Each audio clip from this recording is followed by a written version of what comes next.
So I see that Alpha Investments made a video titled with the reserve list, and I'm well versed on Rudy's opinions of the reserve list, and many others weigh in on the reserve list from time to time, although in recent years haven't, and I'll get to that. Tolarian Community College has a specific view of the reserve list, which involves keeping prices too high and wanting to play pieces cheap. Pleasant Kenobi falls into that. Jake and Joel are sort of in the middle on it. Gone Broke Games, kind of in the middle of it.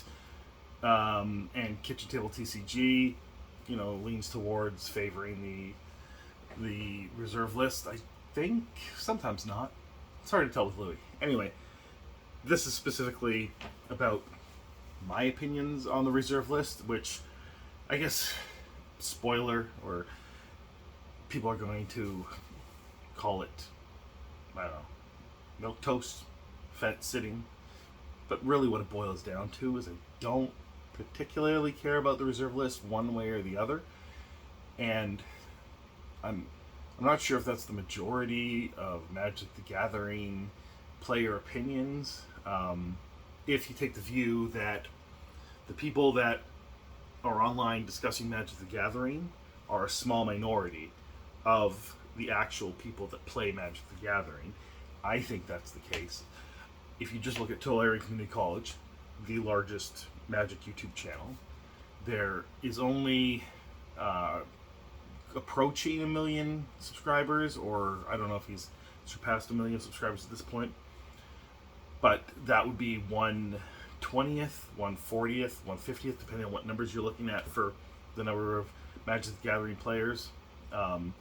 So I would say the vast majority of them are not engaging online. They're doing other stuff online, and they're playing their game however they want at home. Maybe in local game stores, but maybe not even that.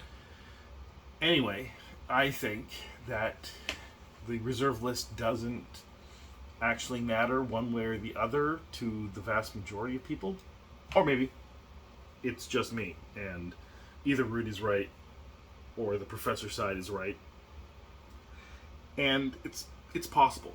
I can see the argument for the way that Rudy frames it, is that it's a promise that meant that people could be assured that their value wouldn't be eroded, and therefore the amount of money they spent on the game could possibly be recovered at a future point if they remove themselves from the game, or at the very least that they weren't spending their money and just burning it, right?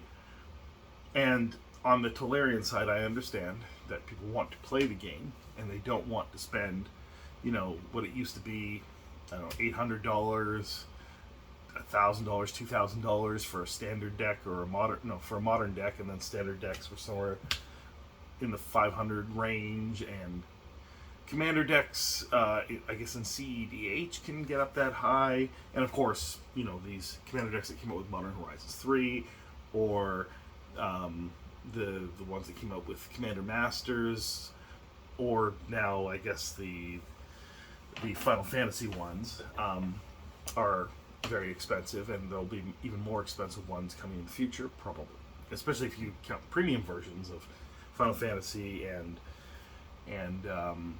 Modern Horizons 3 and Warhammer.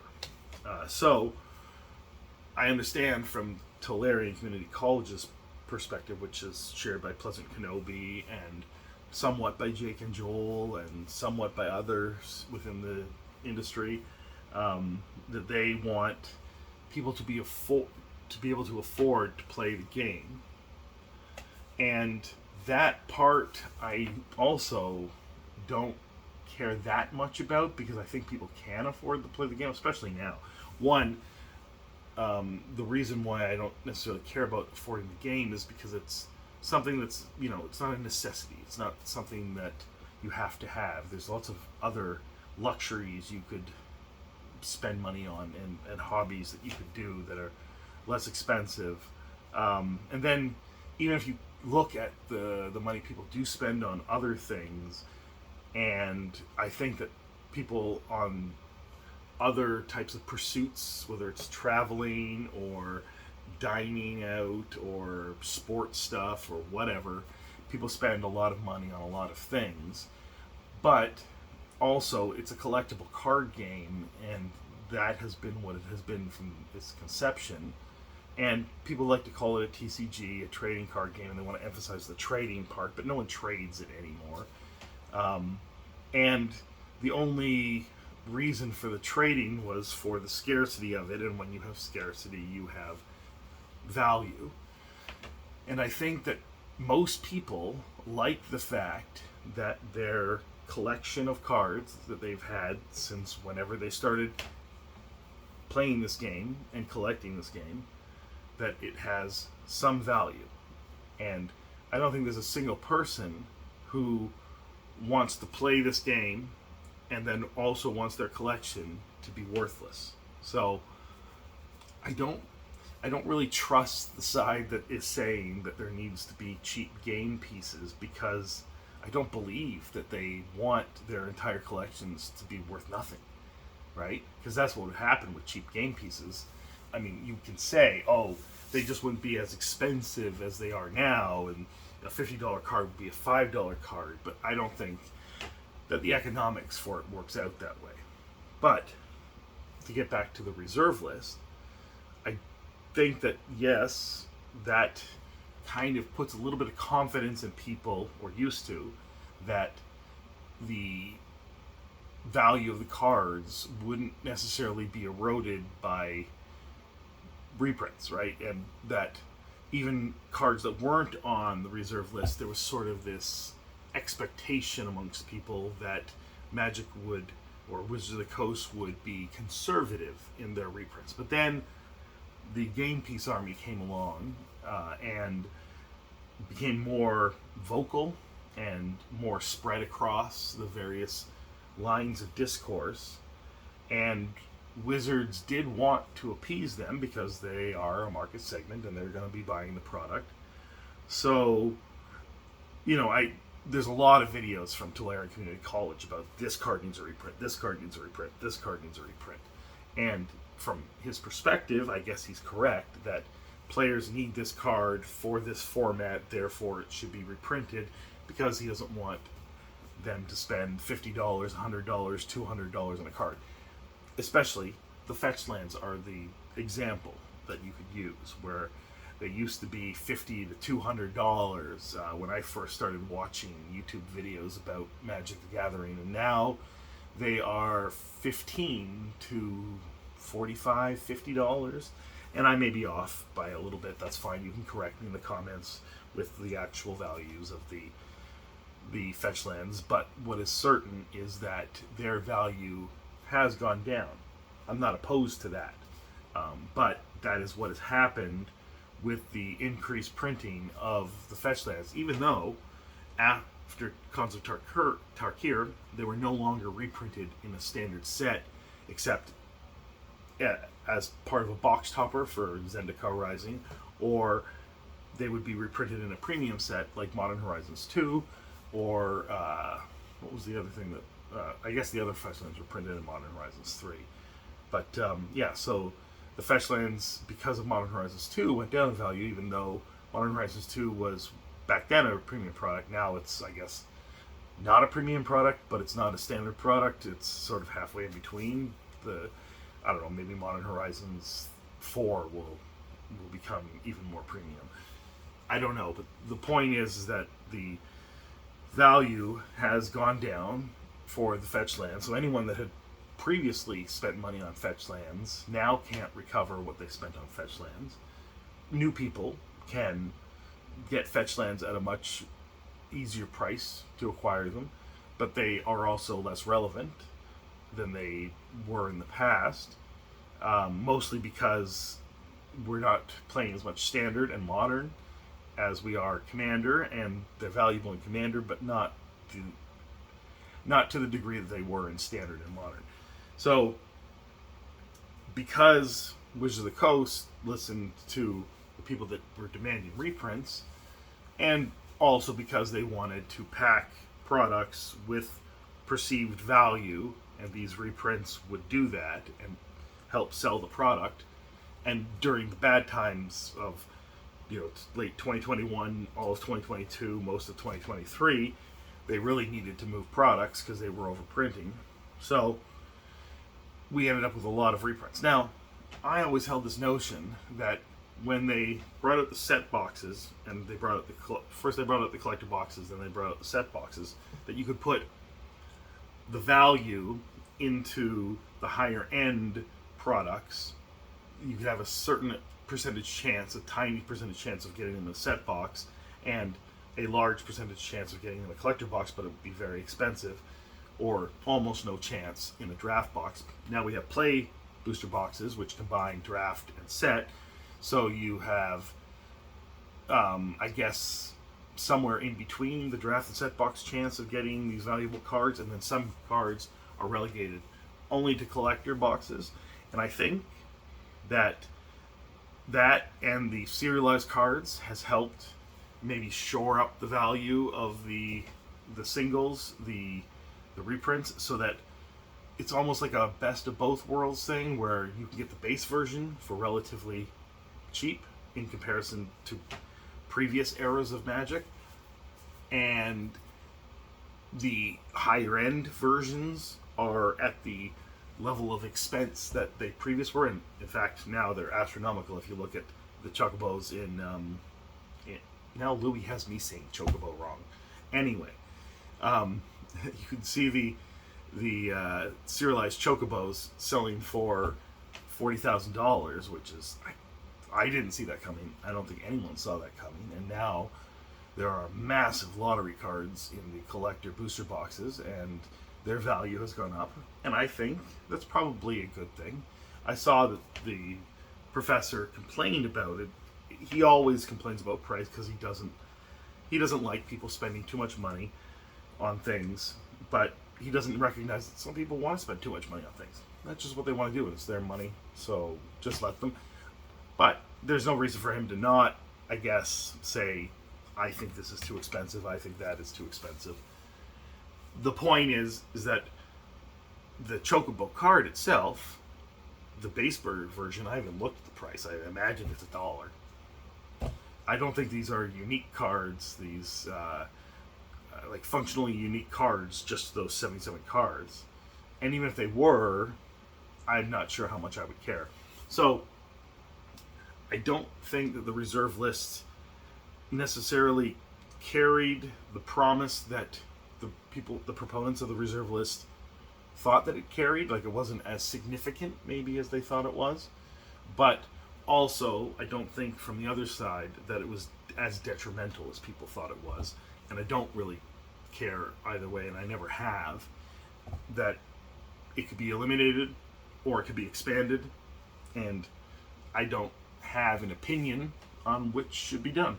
I think that depending on what the direction of the game is, that should determine the reserve list. And what really, I guess, eroded the reserve list, and maybe even the value of reprints and singles and that kind of stuff, was Magic 30th, because it was a complete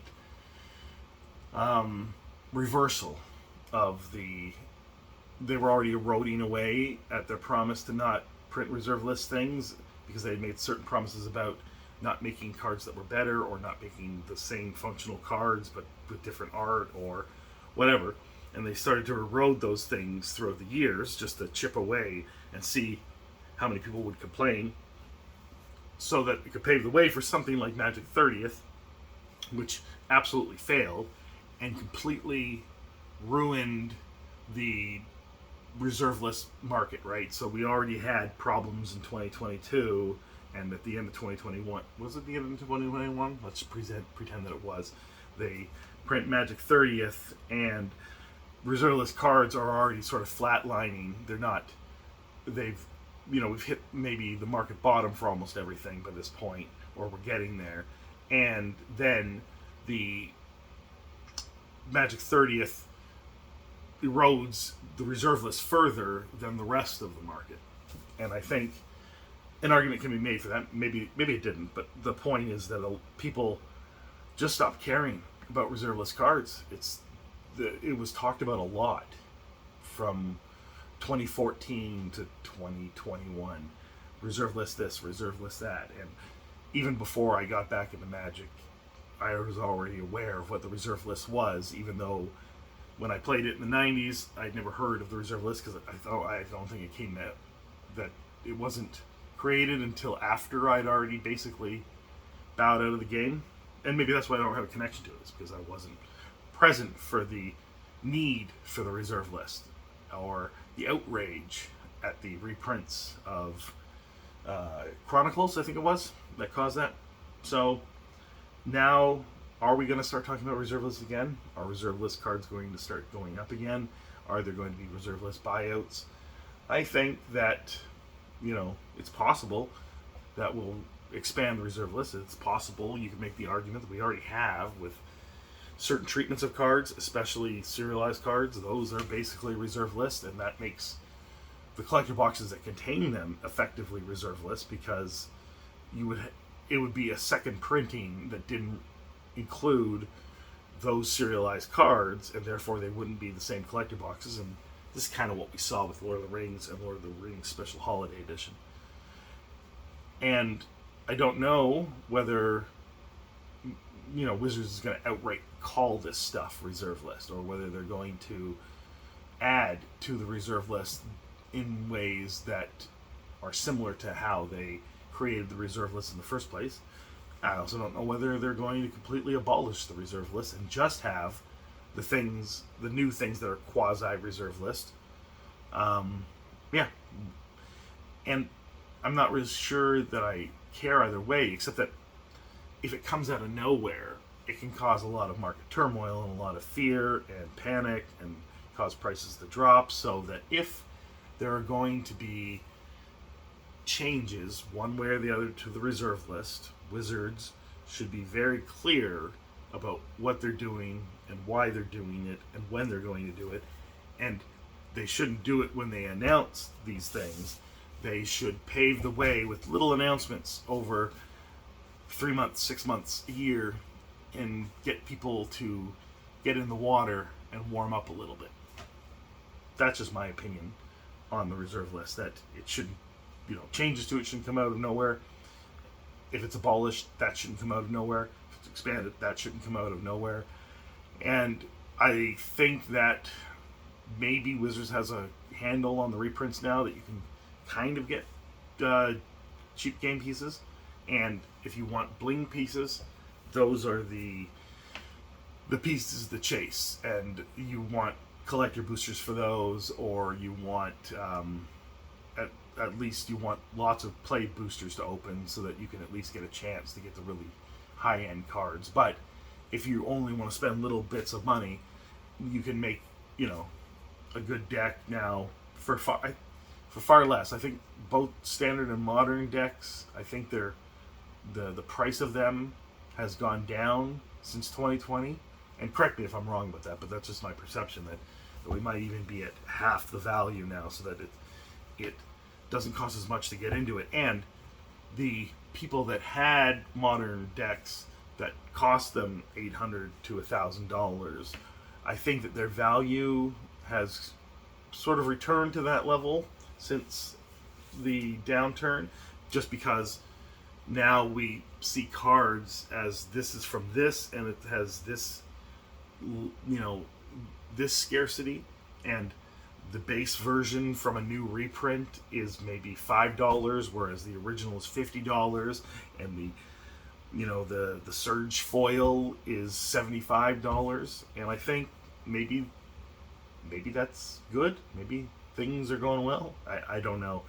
I'm not an economist. I'm not an analyst, and I'm not someone who has ever analyzed the market of cardboard. So this is just my gut talking, and my gut's full. So I'm gonna go, and you let me know what you think in the comments. See you later.